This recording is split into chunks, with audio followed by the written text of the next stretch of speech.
पिछले एपिसोड में हमने देखा टोनी हल्क को टेक डाउन करने के लिए अपने हल्क बस्टर आर्मर के साथ उड़ जाता है। वहीं पर ओडेन बैनर के साथ एल पासो में जो हुआ वो सब देखते हैं कि कैसे ब्रूस ने बिना हल्क बने उन सब हल्क्स को मार डाला था, जैसे ब्रूस के अंदर कोई तीसरी पर्सनैलिटी आ गई हो। पर ओडेन कुछ और जान पाते तब तक वहां पर आयरन मैन अपने जायंट साइज आर्मर के साथ आ जाता है। तो क्या अब आयरन मैन हल्क को अपने सूट से रोक पाएगा?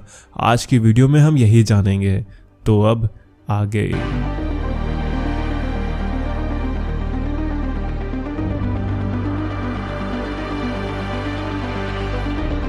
ब्रूस उस जगह पर अकेला खड़ा था क्योंकि हल्क का पर्सोना बाहर आ चुका था।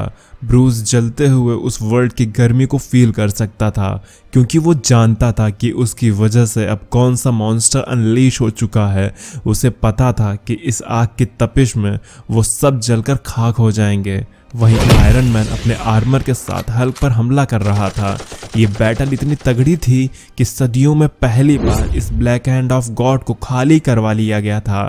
थॉर आसमान से इस बैटल को देख रहा था। उसने पहले ही वहां मौजूद लोगों को बायफ्रॉस्ट के जरिए उस अरेना से खाली कर दिया ताकि आयरन मैन हल्क को फुल एनर्जी के साथ पीट सके। ये बैटल इस कदर बढ़ चुकी थी कि आसमान में सिर्फ तोड़फोड़ की आवाजें गूंज रही थीं। उस सेलेस्टियल का आखिरी बचा हिस्सा भी अब इतने सालों बाद जैसे टूट रहा था। थॉर स्पेस में सेलेस्टियल के उस जलते हुए हाथ की बदबू को स्मेल कर सकता था। टोनी के आर्मर ने हल्क को पूरी तरह से जलाना शुरू कर दिया, लेकिन हल्क फिर भी उसके सामने डटकर खड़ा था। आज हल्क फिर से सफर कर रहा था। ब्रूस स्पेस में सबसे अलग आ चुका था, लेकिन ये जैसे ब्रूस और हल्क की डेस्टिनी बन चुकी है कि वो चाहे कितना कुछ भी कर लें, लेकिन उन्हें सफर करना ही पड़ता है। टोनी अपने नए एआई जिसका नाम बॉस है उससे पूछता है कि आखिर ये हो क्या रहा है। तो बॉस ने कहा, सर ये चीज हमें भी नहीं समझ में आ रही क्योंकि हमारे आर्मर में इतनी कैपेसिटी है कि हम हल्क के गामा रेडिएशन को पूरा खींच सकते हैं, लेकिन इतना गामा रेडिएशन अब्जॉर्व करने के बाद भी हल्क सामने खड़ा है। ये चीज इनसेन है।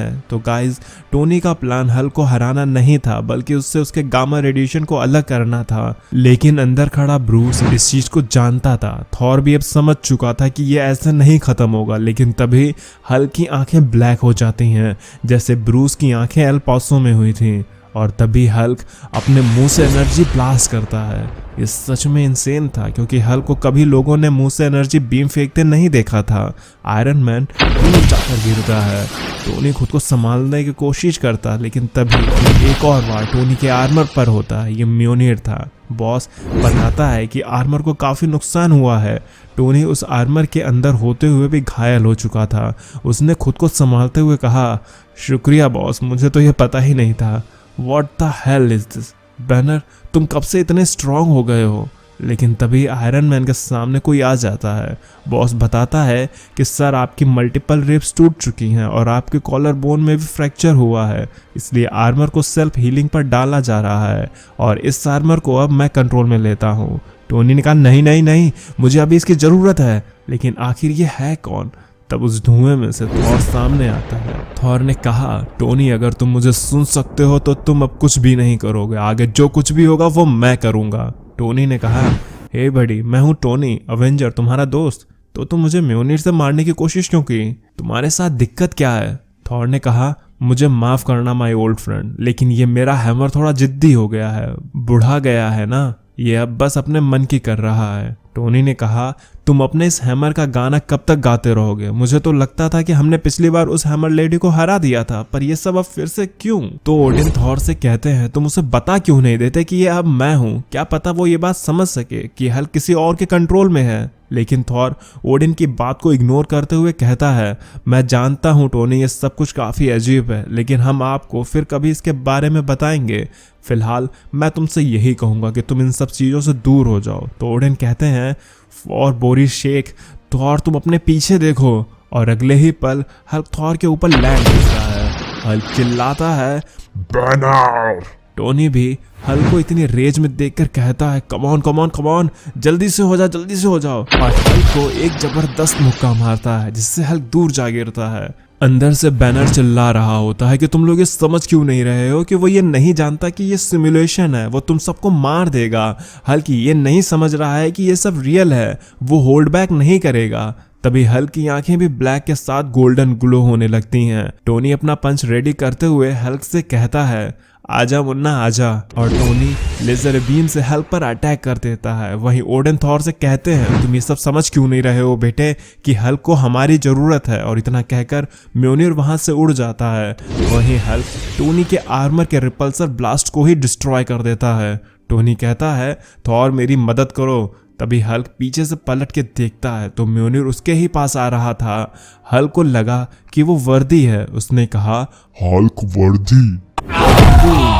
ओडेन म्योनिर के साथ हल्क के चेस्ट पर बैठ जाते हैं। ओडेन ने कहा काम डाउन मेरे दोस्त, अब सब कुछ ठीक है। मैं यहाँ तुम्हारे लिए नहीं आया हूँ, मैं यहाँ बैनर के लिए आया हूँ। जिस वजह से हल्क चिल्लाता है बैनर। और तभी हल्क की आंख से लेजर फायर होती है। क्योंकि ओडेन घोस्ट है तो वो लेजर ओडेन को नहीं छू पाती, लेकिन पीछे आयरन मैन के आर्मर को बुरी तरह से डैमेज कर देती है।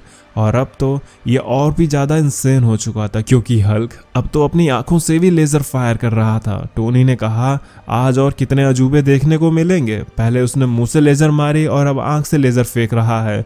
मुझे तो लग रहा है कि अगर हम कुछ देर और लड़े तो ये गामा पाद मार के भी हम सबको ऐसे ही बेहोश कर देगा। थॉर ने कहा म्योनिर ने उसे पिन डाउन कर रखा है, वो अब कहीं भी नहीं हिल सकता। उसकी रेज की वजह से आसपास की जमीन जल रही है। आयरन मैन कहता है वो जगह जल नहीं रही है, मेरी रीडिंग्स बता रही हैं कि वहां गामा लेवल बुरी तरह से इंक्रीज हो रहा है। इतनी एनर्जी से तो पूरा शहर जल जाएगा। थॉर तुम्हें अभी वहां से हटना होगा। लेकिन थॉर म्योनिर के लिए उसके पास जा रहा होता है, लेकिन अब बहुत देर हो चुकी थी। हल्क जोर से चिल्लाते हुए कहता है हल्क फ्री। और तभी वहां जोरदार ब्लास्ट होता है। पूरा स्पेस हल्क के गामा रेडिएशन की वजह से हरा हो चुका था। ये ब्लास्ट इतना तगड़ा था कि आसपास के प्लेनेट के सब पेड़ जलकर राख हो गए थे। टोनी का सेलेस्टियल बस्टर आर्मर भी बुरी तरह से डैमेज हो चुका था। ओह गॉड, ये बहुत पावरफुल था। टोनी सेलेस्टियल आर्मर से निकलकर बॉस से कहता है क्या वो उसे सुन रहा है? क्या वो जानता था कि ये होगा? थॉर क्या तुम उधर हो? बॉस तुम मुझसे बात क्यों नहीं कर रहे हो? क्या मैं इस मरते हुए प्लेनेट पर अकेला बचा हूँ? तो बॉस ने कहा सेलेस्टियल शील्ड की वजह से सर आप बच गए, नहीं तो ये गामा बॉम्ब के रेडिएशन से आप मर भी सकते हैं। टोनी ने कहा ये कोई गामा बॉम्ब नहीं था। तो बॉस ने कहा टू बी प्रिसाइज ये एक गामा बॉम्ब भी था जिसमें 3000 गामा बॉम्ब जितनी ताकत थी। टोनी सेलेस्टियल आर्मर में होने की वजह से उस एक्सप्लोजन को सर्वाइव कर गया था। लेकिन टोनी अपने सामने एक परछाई देखते हुए पूछता है कि क्या उस बॉम्ब में कोई अगर ह्यूमन जैसी बैनर पहुंच जाए तो क्या होगा? बॉस ने कहा आपको लगता है कि वो बॉम्ब किसी को हल्क बना देगा? नहीं सर, वो उसे पूरा एटोमाइज कर देगा। पर तभी टोनी की आंखें और बड़ी हो गईं। उसने कहा और अगर उस ब्लास्ट में होने वाला शख्स ह्यूमन ही नहीं हुआ तो, बल्कि ये गॉड हुआ तब क्या होगा? तब हम देखते हैं थॉर को जो कि उस गामा ब्लास्ट की वजह से हल्क में बदल चुका था और अब ये हल्क थॉर बन चुका था। थॉर ने कहा थॉर स्मैश। थॉर की इन्हीं शब्दों के साथ आज का ये एपिसोड यहीं पर खत्म हो जाता है। लेकिन अब थॉर खुद हल्क बन चुका है तो उसके साथ अब क्या होगा? क्या वो भी हल्क की तरह डिस्ट्रक्शन करेगा? ये सब जानने के लिए आप कॉमिक्स कम्युनिटी से जुड़े रहें। तो वीडियो पसंद आई हो तो लाइक कर देना, चैनल पर नए हो तो सब्सक्राइब कर देना, बिना सब्सक्राइब किए देख रहे हो तो भी सब्सक्राइब कर देना ताकि आपको नेक्स्ट वीडियोज़ मिलती रहें। तो अब मैं चलता हूँ, आप मेरी बाकी की वीडियोज़ एंजॉय करें और खुश रहें।